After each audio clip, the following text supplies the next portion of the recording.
आइए तो एक ब्रेकिंग खबर मैं आपको बता रहा हूँ कि पवन सिंह जो कि भोजपुरी के जाने-माने पावर स्टार हैं और पवन सिंह को बीजेपी जो है अभी तक बरगला कर रखी हुई है। अभी तक बीजेपी ने अपने टिकट को फाइनल नहीं किया है।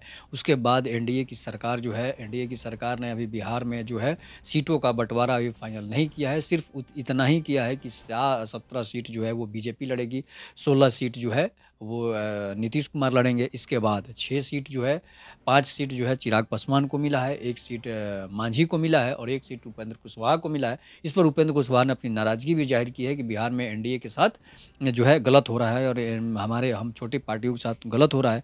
इस पर बीजेपी के लोग प्रतिक्रिया भी दिए हैं। मैं इसके बाद बता रहा हूँ कि पवन सिंह को कभी आरा से बात किया जा रहा है कि आरा से लड़ाया जाएगा। आरा में जो है दिग्गज नेता हैं जिनका नाम आरके सिंह है। आरके सिंह को हराने के लिए मोदी भी अगर आरा की ज़मीन पर आ जाए तो मोदी भी नहीं हरा सकते हैं, ऐसा आपने जनता का बयान मेरे चैनल पर सुना होगा। उसके बाद मैं आपको बता रहा हूँ कि पवन सिंह को आरा से टिकट के बारे में बरगलाया जा रहा है। उसके बाद जो है छपरा से उनको बरगलाया जा रहा है कि छपरा से पवन सिंह को राजीव प्रताप रूडी को टिकट काट कर मिलेगा। लेकिन राजीव प्रताप रूडी भी एक दिग्गज नेता हैं, वो कभी हारने वाले हैं नहीं है। इसलिए कि जिन्होंने लालू प्रसाद यादव जैसे एक दिग्गज नेता को हराया है, वो मुख्यमंत्री को हराया हो, वो क्या दोबारा चुनाव हार सकता है? ऐसा नहीं है। हालाँकि हारने के लिए इंदिरा गांधी भी हार गई थी, लालू प्रसाद यादव भी हारे हैं, नीतीश कुमार भी हारे हैं। लेकिन उसके बाद दिग्गज नेता इसलिए राजीव प्रताप रूडी को माना जाता है कि वो सभी सुख-दुःख में साथ रहते हैं, तो फिर उनका पवन सिंह का वहाँ से टिकट कटना मिलना मुश्किल है। इसके बाद भी पवन सिंह को बरगलाया जा रहा है। आसनसोल का देखा भी आपने कि क्या वाकया हुआ, आसनसोल में टिकट देकर उनकी टिकट छीन ली गई। तो ये बीजेपी सबसे बड़ी गलती कर रही है और ये गलती इसलिए बीजेपी को मैं कह रहा हूँ कि बीजेपी बड़े-बड़े नेताओं का टिकट काट कर छोटे-छोटे नेताओं को टिकट दे रही है। हालाँकि नवयुवकों को मौका मिलना चाहिए, लेकिन जिस तरह के नेता को दे रही है उसे डमी कैंडिडेट साबित हो सकता है, वहाँ पर बीजेपी हार सकती है। इसलिए कि आपने धनंजय सिंह का वाकया भी देखा कि धनंजय सिंह जैसे एक दिग्गज नेता को यूपी के जौनपुर से उनका टिकट काटा गया है। उसके बाद कैसरगंज का भी सीट को आपने देखा, कैसरगंज से भी एक बहुत बड़े बाहुबली और दबंग नेता, दबंग छवि के और जनता के बीच रहने वाले बृजभूषण शरण सिंह का भी टिकट काट कर अवध ओझा सर की बात हो रही है, जो कि एक डमी कैंडिडेट के रूप में है। तो इस तरह से अगर आप टिकट काटेंगे तो फिर आपको आपका घमंड चूर हो जाएगा, आप हर जगह से हार जाएँगे, आपकी सरकार जा सकती है।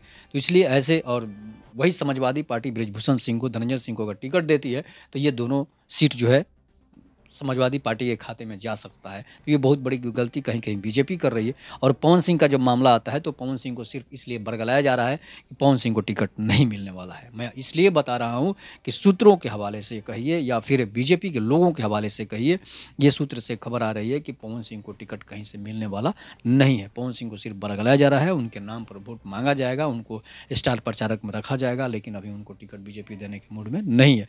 भले ही नितिन गडकरी और जेपी नड्डा के कहने पर उनको टिकट आसनसोल से दे दिया गया था, लेकिन उसके बाद अमित शाह और मोदी की इशारे पर पवन सिंह का टिकट छीना गया है। मैं इसलिए बता रहा हूँ छीना गया है कि पवन सिंह टिकट लड़ने से जब टिकट मिलता है, तो कोई टिकट लौटाता नहीं है। टिकट के लिए लोग पसीने बहा रहे हैं, पैर चप्पल घिस जा रहा है, उनको टिकट नहीं मिल रहा और एक टिकट मिलता है तो वो टिकट कैसे कोई रिटर्न कर सकता है? नहीं रिटर्न कर सकता है। आपने देखा होगा कि जब पवन सिंह का प्रेस कॉन्फ्रेंस के बाद टिकट मिला, तो पवन सिंह कितने खुश नज़र आ रहे थे, जिम में डांस भी लोग करने लगे थे। उसके बाद भी कोई दूसरा दिन आकर सुबह कहता हो कि मैं यहाँ से चुनाव नहीं लड़ूँगा, तो ये वाक़या जो है किसी के समझ से परे है। इसलिए कि राज की राजनीति कहते हैं, तो राजनीति में राज ही रहता है। इसके बाद पवन सिंह को बुलाया गया कि भई इनको टिकट क्यों दे दिया गया और गाना बंगालियों पर गाना, महिलाओं पर गाना, सभी गायक इसी तरह का गाना गाते हैं। नेता भी एक से एक टिप्पणी महिलाओं पर करते हैं। उसके बाद ये गाना कोई मैटर नहीं था। उनको टिकट इसलिए हट लिया गया कि वहाँ से टिकट देने के मूड में ये लोग नहीं थे। इसलिए कि पवन सिंह को अभी टिकट देने के मूड में ही बीजेपी नहीं है। सिर्फ़ उनको विधायकी का टिकट दे सकती है, उनको एमएलए का टिकट दे सकती है, लेकिन अभी सांसद का टिकट पवन सिंह के बस की बात नहीं है। इसलिए कि पवन सिंह अभी उतने मैच्योर नहीं है कि उनको सांसद बनाया जा सके। भले ही हमें हो हल्ला मचा है सोशल मीडिया पर इसलिए कि मीडिया में अगर हल्ला रहेगा तो वोट बीजेपी का कोर वोट बैंक बनते रहेगा कि भाई सिंगर हैं, पवन सिंह अभिनेता हैं, इसलिए उनको चुनाव प्रचार में रखा जा सकता है और उनको पैसे देकर चाहे जो भी चीज़ है उनको चुप कराया जा सकता है। इसलिए पवन सिंह ने हालांकि मूड भी बना लिया है कि मेरी माँ कर रही है चुनाव लड़ना है तो लड़ना है। इसलिए हो सकता है कि बीजेपी उनको कहीं से लड़ाए, लेकिन फिलहाल बीजेपी उनको टिकट देने की फिराक में नहीं है, सिर्फ उनको बगलाया जा रहा है। इस पर आप अपनी प्रतिक्रिया दीजिएगा ज़रूर कि मैंने झूठ बोला कि सच बोला। तब तक के नमस्कार, जय हिंद, जय भारत, जय श्री राम।